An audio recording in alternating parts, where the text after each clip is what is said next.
ये पूरा कानून ही हटेगा, बिना हटे इसमें कुछ नहीं होने वाला। अब मैं आपको समझाता हूँ, शायद आपको समझ में आ जाएगा।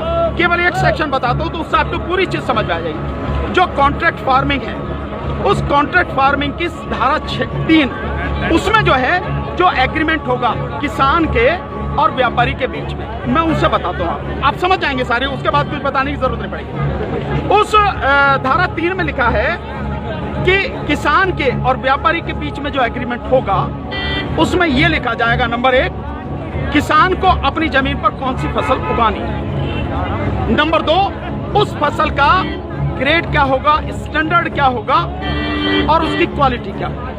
नंबर 3, उस फसल को उगाने के लिए जो बीज होगा, जो खाद होगा, जो कीटनाशक होंगे, जो मशीनरी होगी, जो तकनीक होगी, उसे वो व्यापारी जिसके साथ समझौता हो रहा वो देगा। इसके बाद उसी एग्रीमेंट में लिखा जाएगा इसकी कीमत क्या होगी। जो फसल उगाएगा, जब फसल पक के तैयार हो जाएगी तो किस कीमत पर व्यापारी खरीदेगा, ये भी लिखा जाएगा। साथ में ये भी लिखा जाएगा कि इस फसल की कितनी बार चेकिंग होगी, तो बोते समय, फसल जब बढ़ रही होगी उस समय, और जब फसल कट के व्यापारी खरीदेगा उस समय 3 समय उसकी चेकिंग होगी। अब मैं आपको समझाता हूं, एक बहुत मोटे से उदाहरण से समझो। ये मानिए कि इसके कानून के हिसाब से पूरे देश की जमीन, पूरे देश की जो किसानों के पास जमीन है, उसका जो व्यापारी हैं उनसे एग्रीमेंट हो गया। व्यापारियों से एग्रीमेंट होने के बाद सारी जो फसल है वो कहां जाएगी, व्यापारी के घर में। इसका मतलब ये हुआ कि सरकार के पास खरीदने के लिए एक दाना नहीं बचेगा, सारी की सारी फसल व्यापारी खरीद के ले जाएगा। और व्यापारी कितनी फसल खरीद सकता है, पहले उस पर प्रतिबंध था, अब इसेंशियल कमोडिटीज एक्ट यानी आवश्यक वस्तु अधिनियम से वो बैरिकेड हटा दी गई। यानी कि जो एक लगा रखा था बैरियर कि इससे ज्यादा नहीं कर सकते, लिमिट लगा रखी थी, लिमिट वो खत्म कर दी। इसका मतलब व्यापारी जितनी चाहे फसल खरीद के अपने गोदाम में रख सकता है। अब मानिए कि जब पूरी फसल किसान से व्यापारी के घर चली गई, तो अब थोड़ा सा पीछे आइए, 2013 में इस सरकार ने, संसद ने एक कानून बनाया था इस देश के गरीब लोगों के लिए, 82 करोड़ गरीब लोगों के लिए नेशनल फूड सिक्योरिटी एक्ट यानी राष्ट्रीय खाद्य सुरक्षा कानून।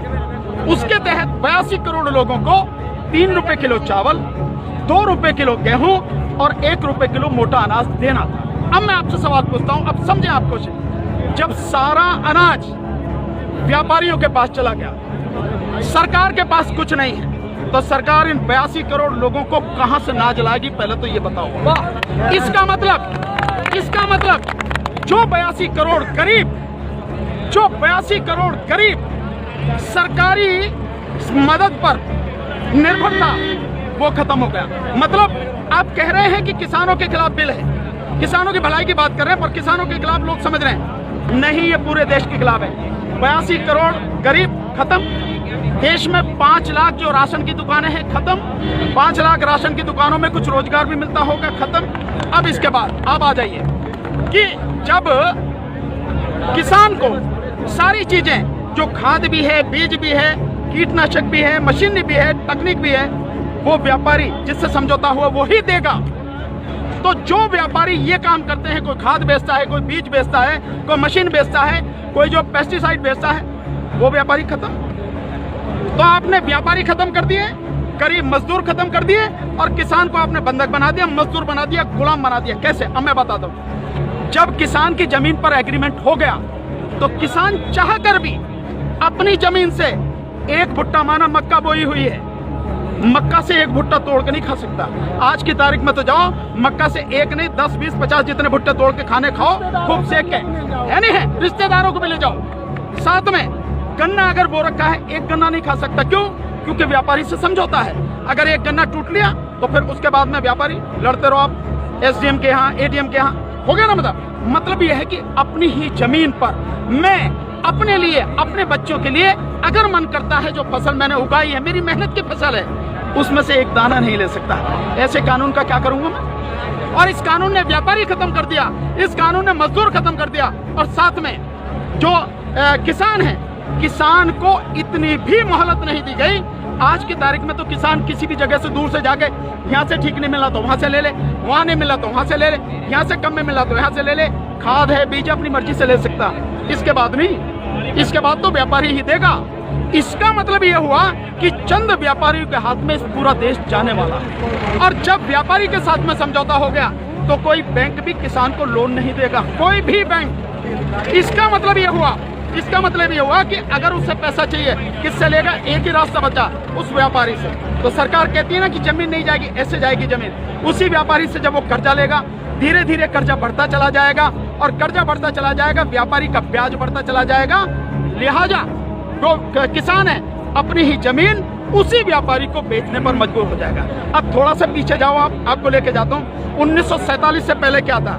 इस देश में जो साहूकार होते थे वो ऐसे ही करते थे, किसान को ब्याज दिया, और वो ब्याज क्या मतलब पैसा दिया, वो पैसे पे इतना ब्याज, ब्याज पर ब्याज, ब्याज पर ब्याज, किसान की पीढ़ियां गुजर जाती थी, कर्जा नहीं उतरता था, और सारी जमीन जो साहूकार के यहाँ पे चली जाती। मदर इंडिया, यही मदर इंडिया देखो, और नए उसमें देखो धर्मेंद्र जी की गुलामी देखो आप, और अगर पढ़ना हो तो गोदान पढ़ो मुंशी प्रेमचंद जी का।